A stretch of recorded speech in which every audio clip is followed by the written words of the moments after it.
Mystery Mike. Thank y'all for tuning in. How's everybody out there doing? I hope everybody's doing great. If you think you're hearing something in the background that sounds like Katie did, you are, because I have my windows open and you can hear them out there real good. So the speaker here probably will pick them up. I just want to let everybody know that I have a P.O. box number, and if you would like the address, just look in the description box below. And if you want to drop me a line or show me a picture or something that I can talk about on ASMR, I'd be more than glad to do that. For all you out there that are thinking about subscribing, and I see your hand going over ready to hit the button, well, go ahead and hit it. Alrighty, what are we going to talk about tonight? Well, I'm going to talk about sugar corn. That's right, sugar corn.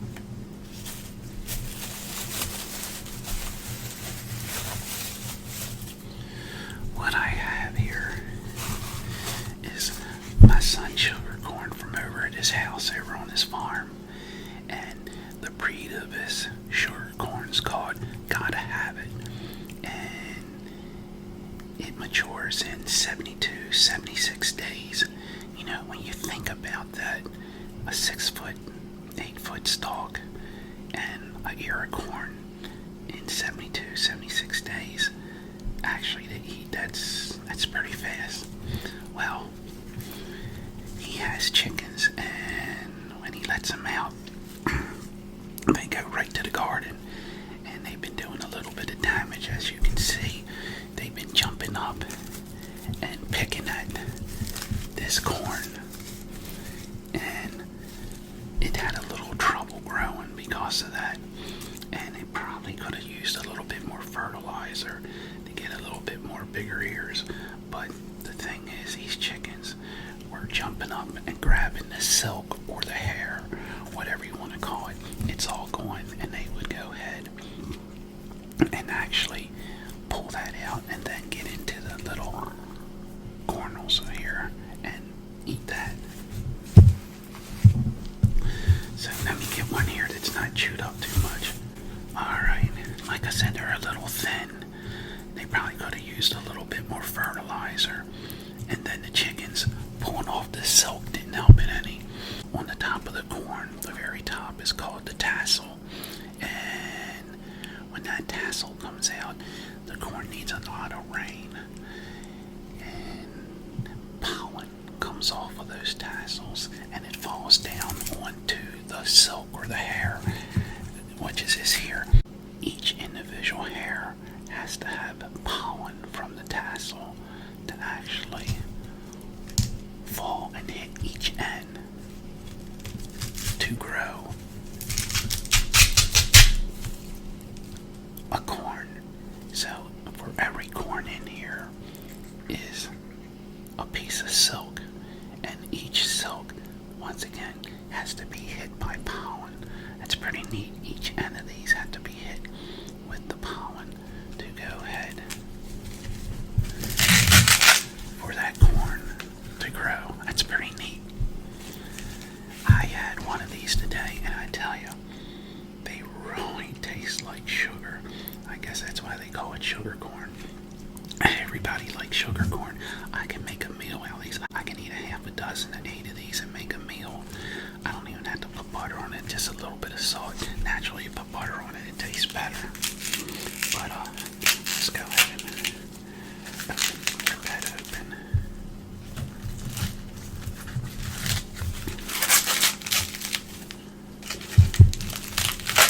See, the chickens, they love to eat that little bit of silk. They love to eat that, and then when they can get the husk pulled back, they'll start picking at this. So next year he's going to have to probably put a fence around his sugar corn. I'm surprised the deer didn't get it. The deer will walk 10 miles to get sugar corn. They'll overlook that field corn and go right to the sugar corn once they find it and wipe it out. Just clean that up like that. Now, I can't see it too much in this, but it should be this corn should be a pie color, should be white and yellow, and I can pick up the yellow a little bit. So that's one there. No worms, no bugs.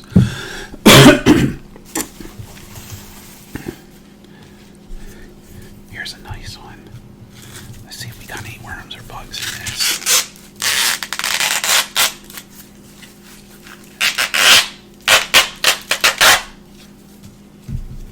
What I'll do here is I'll take some of the silk and I'll throw it to the chickens. The chickens like that. And then the rest of the husk and everything, I'll just throw that right to the cows. It's like candy to them. That's the same thing with this. I don't throw nothing out after I get done eating this. It has that salt in it, and if I put butter on it, it has salt and butter on it if I put the butter on. And man, the cows love it. Naturally, I eat all the corn off of it, but I won't throw that away. I'll give it right to the cows.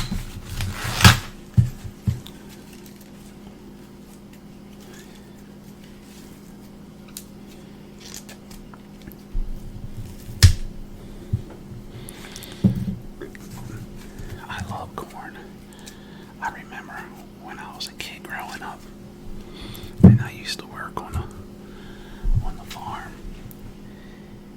He had 5 acres of sugar corn, and I don't know what type of sugar corn that he was. I think it was Silver Queen. Silver Queen. That's what it was called.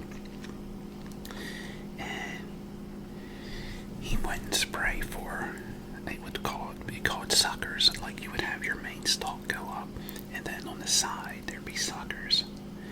And I think you could spray for it so those suckers wouldn't grow, because when those suckers grow, it takes away from the main stalk and the corn that's growing on there. So what he would do is take a wheelbarrow and go up and down the rows and break those suckers off and lay it in the wheelbarrow. And he had a special way he laid it so he could get a full wheelbarrow. And then he would take those stalks and feed them to the hogs. And I could not believe how fast he was. I'd be down like 2 rows or so, and I'd look over and he's already over by 5 or 10 rows, and he'd just snap them off and go right to town. I couldn't believe it. And boy, if your arms were sweating and it would hit the leaves of that of the corn, boy, it would like not cut you, but it would scratch you. Boy, that would itch so much. But I tell you what, that was a lot of fun, and I didn't do it for money. I just did it voluntarily because I loved the people that were running the farm, and they passed away now, but they were very, very good people, and I love them so. And I loved working and helping out on the farm, and I really had a lot of fun. And those folks really inspired me to farm, and I hope I can inspire my kids just as much about farming as they did. Here's a nice one.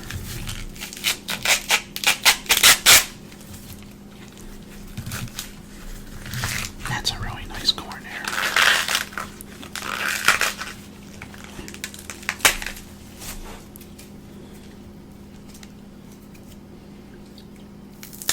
Take that little top off there.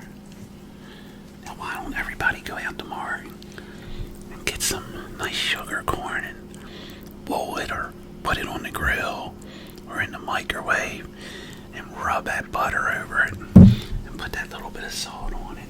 Some people even put a little bit of Old Bay on it. Boy, I tell you what, I'm ready to eat one now. Yeah, those chickens are something else. They'll actually jump up and grab that silk and rip it out.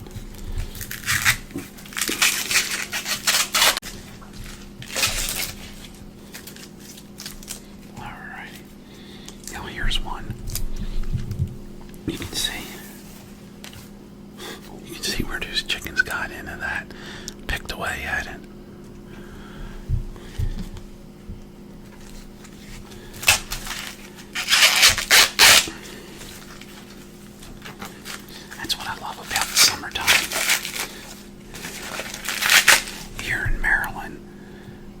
one of the big things in summertime naturally is crabs. And then naturally, watermelon and corn and tomatoes. That's all about summertime. And boy, I tell you, nothing like eating crabs and corn and having tomatoes right out of the garden. Nice big old watermelon and cantaloupe.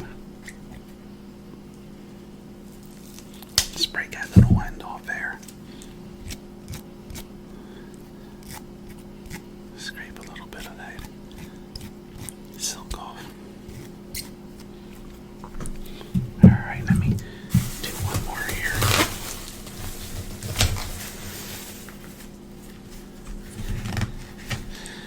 We were down the ocean last week, and we went on the bay side, and on the bay side of Assateague, they had these grills that they have in the park. And there were some folks that had their coals lit up, and then what they do is take the whole husk and they lay it in there and they would turn it over. Well, a couple of them, they let the whole things on there, and they had a couple of them on there so long they were actually starting to explode. Just sound just like popcorn going off. Let me open this last one up. I haven't seen one worm in this corn yet.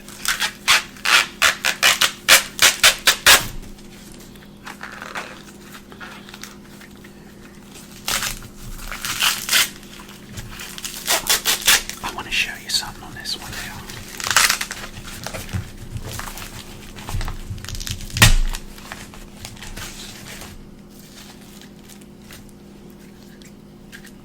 Let me get this hair off. Now see how there's gaps in there and they're not filled in. The reason why is one of these hairs that were laying in here didn't get pollen on it. That's why those gaps are in there, because the hair didn't get pollinated. Alrighty. Well, anyway, I want to thank everyone for watching. I want to thank everyone for subscribing. I hope everybody enjoys my ASMRs and my Mystery Mike videos. I enjoy doing it, so I hope you all enjoy watching it. And just remember, be someone important. Be yourself. Until next time, God bless. See ya.